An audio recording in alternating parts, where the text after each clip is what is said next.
It always starts so small. One little thought, a bill that's coming, a test result you're waiting on, a phone call from your grown child that didn't sound quite right. And before you've even decided to think about it, your mind is off and running, down the hallway into next month, next year, into 100 versions of how it might all go wrong. The money running out, the body failing, the people you love in trouble you can't fix. You didn't choose to go there. Your mind just went, the way it always seems to. And now part of you is here in the room. And part of you is somewhere out in a future that hasn't happened yet, being afraid of it as if it already had. And it has a way of multiplying once it starts. One worry is never just one worry. It sends out branches. The thought about the bill becomes a thought about all the bills, which becomes a thought about what happens when you can't manage anymore, which becomes a thought about being a burden, about being alone, about the very end of things. And all of it spun out in the space of a few breaths from a single small seed. You didn't sit down and decide to imagine the worst. Your mind simply followed the path that has worn smooth over the years, and you arrived, once again, somewhere dark, wondering how you got there so fast. And the cruelest trick of it is that it feels like thinking. It feels responsible, even necessary, as though by running every grim scenario you are somehow keeping the people you love safe. But playing a catastrophe out in your mind has never once prevented a real one. You are not preparing. You are only suffering it early, and then, if it ever comes, suffering it again. Paying twice for something you were only ever asked to face one time. And you've probably been told, somewhere along the way, that this makes you a person of weak faith. That a woman who really trusted God wouldn't lie awake running the numbers, wouldn't feel that cold thread of dread pulling at her. So, on top of the worry, you carry a second weight, the worry about the worry. The quiet sense that your fear is a kind of failure, proof that you don't believe enough. And that just splits you a little further. It's a cruel arrangement when you think about it. The very thing you reach for to steady yourself, trying harder, believing harder, becomes one more thing to fail at. Now you're not only afraid of the future, you're ashamed of being afraid. And shame has never once calmed a frightened heart. It only adds a second voice to the first, until there's quite a crowd of accusers in there, and not one of them is helping. I don't want to add my voice to that crowd. I want to do the opposite. I want to sit with you in that, because I'm not going to tell you to simply have more faith and snap out of it. Anyone who's actually wrestled with a worried mind knows it doesn't work like that. But there is one word in the most famous thing Jesus ever said about worry, and almost no one is shown what it actually means. We've been handed a flat little translation of it, "Do not worry," that sounds like a scolding, and the word underneath it isn't a scolding at all. It's a diagnosis. It names, with startling precision, exactly what is happening to you when your mind runs ahead into the dark. And once you see it, I think you'll stop fighting yourself and start to understand yourself. Stay with me, and I'll say it plainly. I know a single word can sound like a small thing to hang so much hope on. But the Bible was written in languages far denser than ours, where one word can hold a whole picture that English quietly flattens into something plain. We lost the picture in this one. When you get it back, the verse stops sounding like a rule you keep failing and starts sounding like a hand reaching out for yours. The words come from the part of the Bible we call the Sermon on the Mount, where Jesus is sitting on a hillside talking to ordinary people, fishermen, farmers, mothers, people who genuinely did not know where next week's food was coming from. And he says to them, Take no thought for your life, what you shall eat or what you shall drink, nor yet for your body, what you shall put on. Then he points to the birds, who don't store up barns full of grain and yet are fed. He points to the wild lilies, who don't work or spin and yet are clothed more beautifully than a king. And remember who he's saying this to. These were not comfortable people with savings and safety nets. Many of them were day laborers, who were paid each evening and bought that night's food with that day's wages. And if there was no work, there was no supper. They knew real hunger, real uncertainty. In a way, most of us are spared. So when Jesus talks to them about not being consumed by worry over food and clothing, he is not speaking to people whose fears were silly. He is speaking to people whose fears were as real as yours and offering them something steadier than a full barn. And in the middle of it, he asks them a question I think about often. Which of you, he says, by worrying, can add a single hour to your life? He asks it almost gently, not as a rebuke, but as an invitation to notice something. For all that worry promises to protect your life and secure it, it cannot add 1 hour to it. If anything, we now know, it quietly subtracts them. The very thing you do to feel safe is costing you pieces of the life you're trying so hard to guard. Jesus saw that clearly, 2,000 years before there was a clinical word for it. And then he says the line we're going to open up. Take therefore no thought for the morrow shall take thought for the things of itself. Sufficient unto the day is the evil thereof. Notice that he doesn't pretend today is trouble-free. He says the very opposite, that each day has enough of its own. He is not a teacher promising you a life without hardship.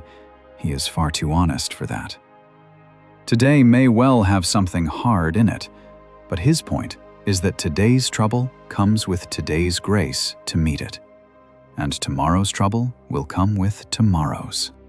The disaster happens only when you try to face tomorrow's trouble with today's strength, to fight a battle that hasn't started, with rations meant only for the march you are actually on. No wonder you feel overwhelmed. You have been carrying 2 days' burdens on 1 day's bread. Set one of them down.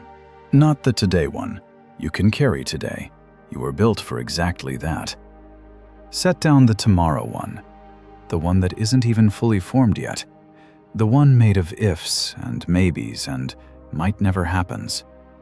It is not yours to carry. And it is not yours yet. And the simple act of putting it down will free up more strength in you than any amount of bracing ever could. Now, that old phrase, take no thought, is a soft, almost sleepy translation. The Greek word underneath it is anything but soft. The word is merimnao. And to understand what it means, you have to look at its root. A word that means to divide, to separate, to pull something in different directions at once. Do you feel that?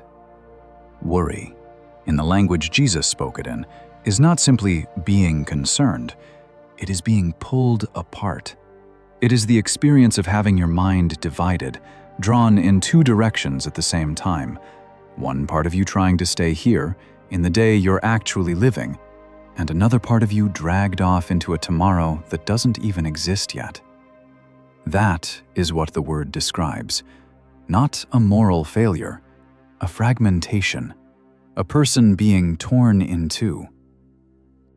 That root meaning is worth holding on to, because it explains why worry feels the way it does in your body.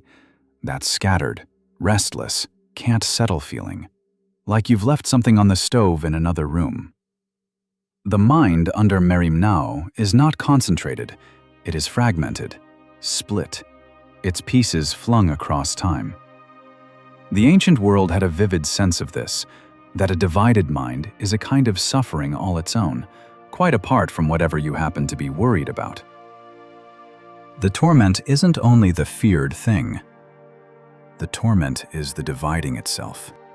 And isn't that the truest description of worry you've ever heard? Because that is exactly how it feels. You're standing at the sink, but you're not really at the sink. Half of you is in the doctor's office 3 weeks from now. You're sitting across from someone you love, but you're only half there, because the other half is off rehearsing a disaster that may never come. Worry doesn't just make you afraid, it makes you absent. It takes the one life you have, the one that's only ever lived in this single day, and it splits your attention clean down the middle, so you're never fully anywhere. You are here and not here, always, pulled in two. And do you know what that quietly costs you? The actual life, the real day, the one happening right in front of you, while half your mind is away in an imagined one. The grandchild's face, the warmth of the cup in your hands, the ordinary sweetness of a quiet afternoon. These are happening now, in the only place life ever actually happens. And worry pulls you out of them and off into a future that, when it finally comes, you'll also half miss. Because by then, you'll be worried about the day after. That is the real theft. Not just your peace, your presence. The years go by, and you are only ever half here for them. If that's putting words to something you've carried a long time, would you let me know in the comments? You don't have to explain it. Just write the word today as a way of calling yourself back to the one day you're actually in. And if you'd like to keep walking through scripture with me like this, one hidden word at a time, I'd be so glad if you'd subscribe. Now, here's the part that should take a weight off you, because it changes what Jesus is actually doing in this passage. We've always heard "do not worry" as a command, almost a rebuke, as if Jesus is wagging a finger and saying, "Stop it, you of little faith. You shouldn't feel this way." But once you know the word means to be torn in two, you hear it completely differently. He isn't scolding you for caring about your life. He is naming what worry is doing to you, the way it's tearing you apart, and he is gently calling you back together. It's not the voice of a teacher marking you wrong. It's the voice of someone who loves you, watching you be pulled in half by a tomorrow that isn't real, and saying, come back here, to me, to today. You don't have to live torn like that. Hear the difference that one word makes. If worry is a sin, then the answer is guilt and more effort and trying to white-knuckle yourself into trusting God. But if worry is a tearing, a coming apart, then the answer isn't guilt at all. It's gentleness. It's being gathered back together. You don't rebuke a person who's being pulled in two. You reach out and steady them, and you bring them home. That is the tone of Jesus in this passage, once you hear the word rightly. Not the sharp voice of a master disappointed in you, the steady voice of a shepherd, drawing a frightened, scattered sheep back to the safety of his side. And I want to be very clear about something, because this is where so many good, responsible women get wounded by this verse. Jesus is not telling you to be careless. He is not saying, don't plan, don't prepare, don't think ahead, don't be wise with what you have. We know this because the same Bible, in the same breath elsewhere, praises exactly that kind of foresight. There's a Greek word for sensible planning and providing for your family, and Scripture uses it approvingly. It even says a person who won't provide for their household has gone wrong. So this is not a verse against being a wise, prepared woman. Planning is not the same as worry. Planning gathers your mind to deal with the day. Worry scatters your mind across days you haven't been given yet. One pulls you together, the other pulls you apart. Jesus is not against the careful tending of your life. He is against the thing that's tearing you to pieces. So if you are a woman who keeps a careful budget, who thinks ahead, who has always been the one holding the plans together for everyone, please don't hear this verse as a rebuke of that good and faithful work. The difference is not in whether you think about the future. The difference is in what the thinking does to you. Wise planning, when it's done, lets you set the matter down and return to your day at peace. Worry never lets you set it down. It follows you to bed and meets you again before your eyes are fully open. One is a tool you pick up and put away. The other is a hook that won't release you. Jesus is reaching to unhook you, not to make you careless, but to make you free. There is even a kind of dignity this gives back to you. Worry treats you like a child who can't be trusted with the truth about her own life. But Jesus treats you like a grown woman who can look her circumstances in the eye, do the wise and needed thing about them, and then, this is the part worry never lets you reach, lay them down and rest. Faith is not the refusal to see what's coming. It is the freedom to see it clearly, prepare for it sensibly, and still sleep at night. Because the outcome was never resting on your shoulders to begin with. And He gives you the most surprising medicine for it. He doesn't say, just be braver. He doesn't say, think positive. He says something almost strangely small. Do not be torn apart about tomorrow, because tomorrow will take care of itself. Each day has enough of its own. In other words, you were never meant to carry tomorrow today. You were never built for it. The mind comes apart precisely because it's trying to hold 2 days at once, and it was only ever made to hold one. He's not asking you to carry more weight with more faith. He's asking you to set down a weight you were never supposed to be carrying in the first place. The weight of a day that hasn't come. There's a strange relief in being told you were never strong enough for something.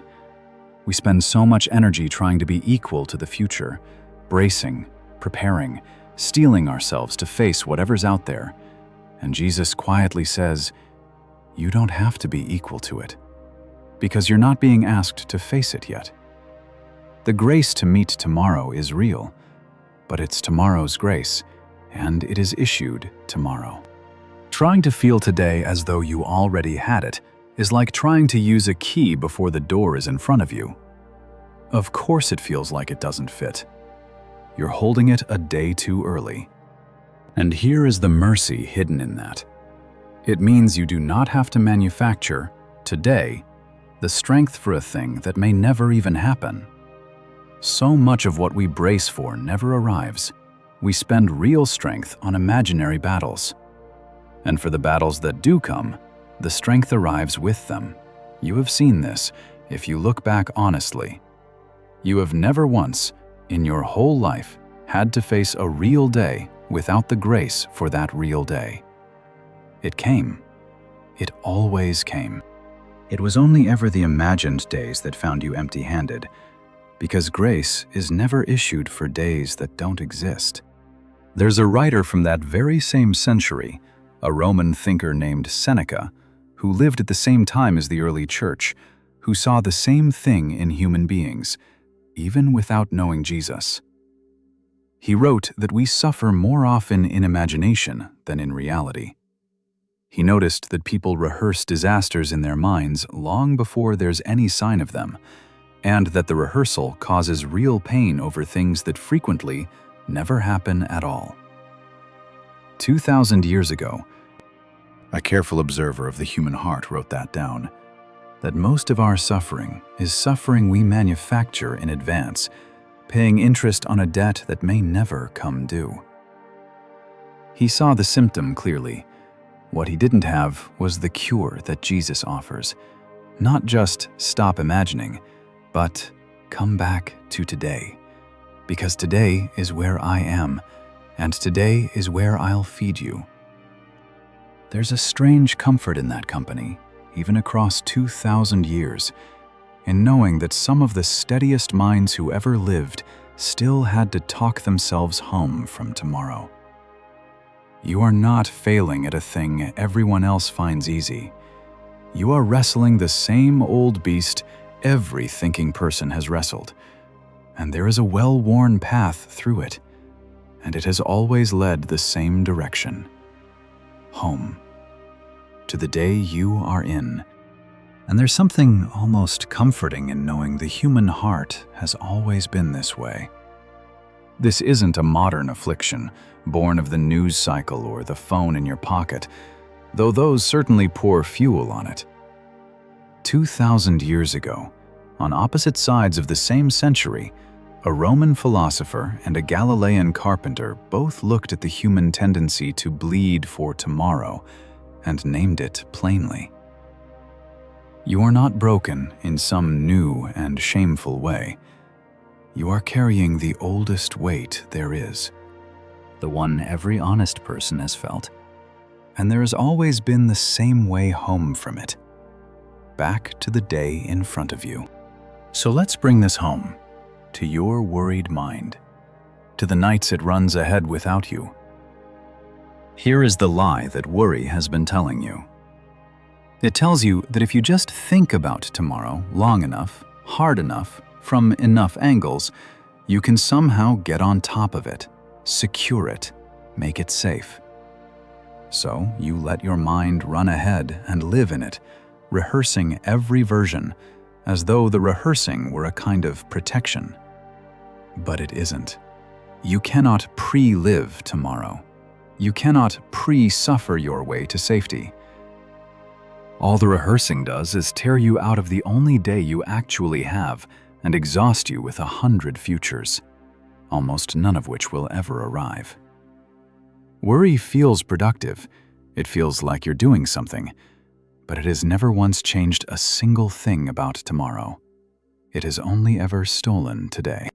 Sit with that, because it overturns the whole bargain worry offers you. Worry presents itself as a duty, as though to stop worrying would be to stop caring, to drop your guard, to be irresponsible. It dresses itself up as love or as wisdom, but strip the costume off and look at the results. After all the hours you've poured into it, name one single future event that your worrying actually improved. Not one. The things that turned out fine would have turned out fine without the dread. The things that were hard, you found grace to face when they came. Grace that was nowhere to be found in the rehearsing. Worry has collected an enormous fee from you and delivered absolutely nothing in return. And I say that not to add to your guilt. You have more than enough of that already, but to free you from a false duty. You have believed, somewhere deep down, that your worrying was itself a way of caring for the people and things you love, that to lay it down would be to abandon them. It would not.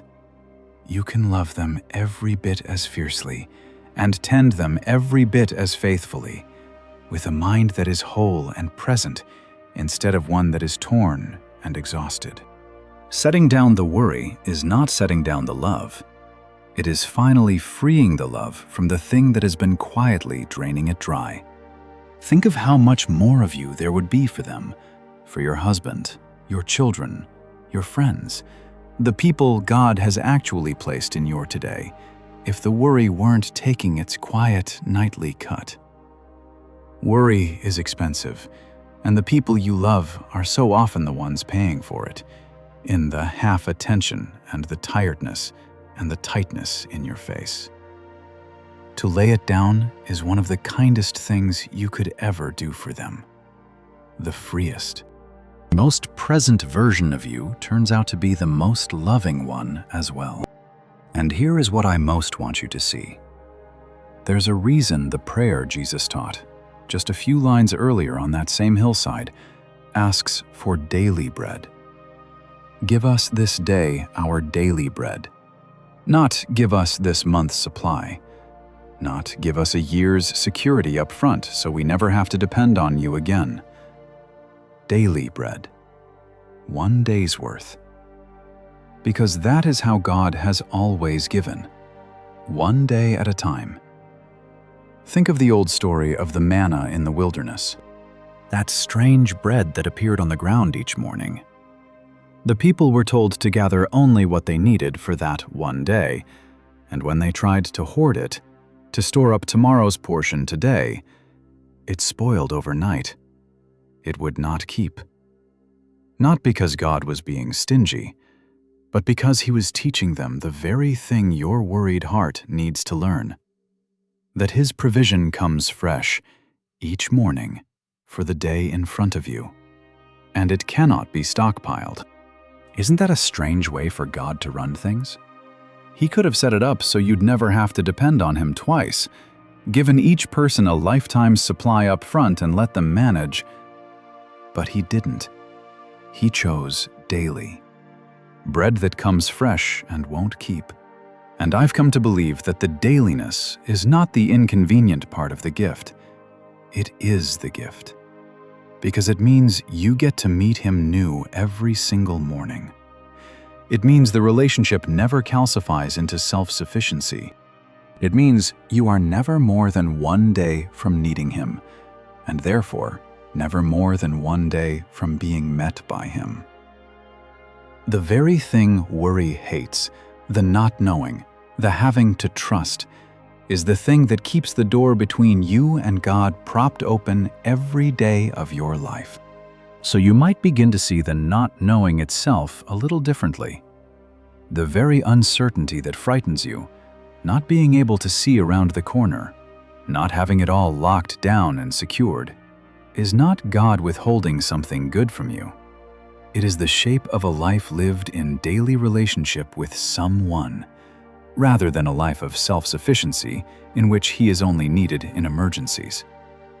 He did not design you to be independent of Him. He designed you to be fed by Him. This morning, and again tomorrow morning, and on, for the rest of your life. The hand that opens each day with fresh bread in it is not a hand you have any reason to fear. So when you try to carry tomorrow's worry today, you are reaching for tomorrow's bread before it's been given, and it isn't there yet, because it was never meant to be. That's why the worry feels like starving. You're trying to live on a provision that hasn't come, because God hands it out 1 day at a time. The grace for tomorrow is not missing, it's just not here yet. It will be there, fresh, when tomorrow becomes today. So the next time your mind says, "But what about next year? What about when I'm older? What about when the money's thinner and the body's weaker and the help is further away?" you can answer it honestly. I don't have grace for that yet, and I'm not supposed to. That day will come with its own bread, baked fresh, sufficient for it. I'm not being asked to feel today how I'll feel then. I'm being asked to trust the baker, who has never once let the morning come without the loaf. That is not a denial of the future. It's a refusal to starve today on bread that hasn't been served yet. You are not being asked to face the future. You are only ever being asked to face this day, with this day's bread, which is always, always enough. So what does this look like in an ordinary day? Here is the small, real thing. The next time you feel that familiar pull, the mind sliding off toward next month, next year, the what-ifs, try gently catching it and naming it for what it is. You might even say, quietly, "That's tomorrow's. I haven't been given tomorrow's bread yet, and I don't need it yet. Today, I have enough." And then do the small, almost physical work of bringing yourself back to the room you're in, the task in your hands, the person in front of you, the single day you've actually been given. You're not pushing the fear away by force. You're just coming back together. gathering the two halves of yourself into the one day where God is actually waiting for you. Some of the most peaceful people I have ever known were not people with easy lives or secured futures. They were simply people who had learned to live in the day they were in. They had stopped trying to pre-feel the future. And the strange result was that they had far more of themselves available for the present. More attention, more warmth, more steadiness, because none of it was being quietly siphoned off into tomorrow. That kind of peace is not a personality you were either born with or born without. It is a practice, and it is available to you, starting with the very next thought that tries to drag you forward. And he really is waiting there. That's the thing worry can never quite believe. It's so sure that the safety is out ahead somewhere in the secured future that it keeps running off to find it. But God isn't out in your imagined tomorrow. He can't be found in a day that doesn't exist. He is here, in the actual one, in the dishes and the doorbell and the ordinary light. When you come back to today, you're not just calming yourself down. You're returning to the only place He has promised to meet you. And if you'd like something to hold on to, try this. Pick one thing you can see right now. Your own two hands, the cup in front of you, the light in the window, and let it be your anchor to today. When the mind runs ahead, come back and find that one real, present thing, and let it remind you, this is the day I've been given. This is where the bread is. This is where God is. Not out there in the imagined dark. Here. It sounds almost too simple to help. I know. But the worried mind is not calmed by complicated arguments. It's calmed by being brought back, gently and repeatedly, to something real. You may have to do it 100 times in a day, and that's all right. Coming back is not a thing you achieve once and keep. It's a thing you practice, the way you'd practice anything, a little clumsily at first, and then, over time, a little more like home. Every time you choose the real cup in your hand over the imagined disaster in your mind, you are wearing a new path for your thoughts to follow, one that leads toward today instead of away from it. So let me leave you with this, and I'll keep it gentle. When Jesus said, "Do not worry," He was not scolding you for being weak. The word He used means to be pulled apart, divided, torn in two. And that is not a sin to confess so much as a suffering to be rescued from. Let that settle the account between you and your own heart.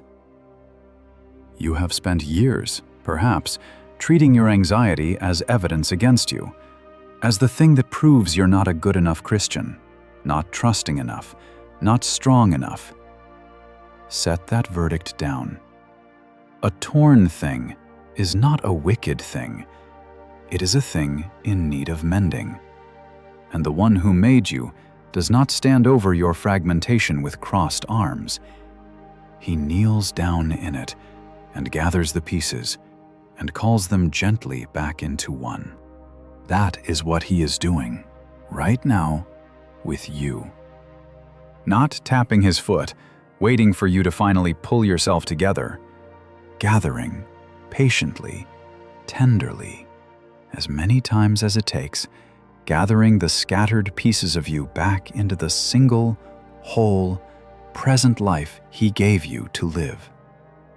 He sees you being dragged out of today into a tomorrow that isn't real, and He is not angry about it. He is tender about it. He's calling you home to the single day in front of you. You were never built to carry tomorrow. The coming apart you feel is simply what happens when you try. So you can set it down, not because the future doesn't matter, but because it isn't yours to hold yet, and the one whose it is has never once failed to send the bread when the morning came. Look back over your own life for a moment, honestly. Think of the things you were once so certain you couldn't survive, the very futures that kept you up at night years ago. Some of them never came at all, and the ones that did come, you are, in fact, still here on the other side of, fed somehow, carried somehow, through the very valley you'd dreaded. The grace showed up. It always showed up, not a day early, which is why the worry felt so unbearable, but never a day late either. You have a long history of being provided for that your fear conveniently forgets every single night. Let today be the day you start remembering it. Tomorrow will have its own bread and its own grace, and they will be there waiting when you arrive. But you don't live there yet. You live here, in this one day, where you are already fed, already held, already enough. None of tomorrow's weight is resting on you right now, only today's. And today's you can always carry. Because today never once comes to you without him already in it, already holding the other end of it. So come back, gather yourself home to today. It's the only day you've been given, and it's the only day you'll ever need. Take good care of yourself, and I'll see you next time.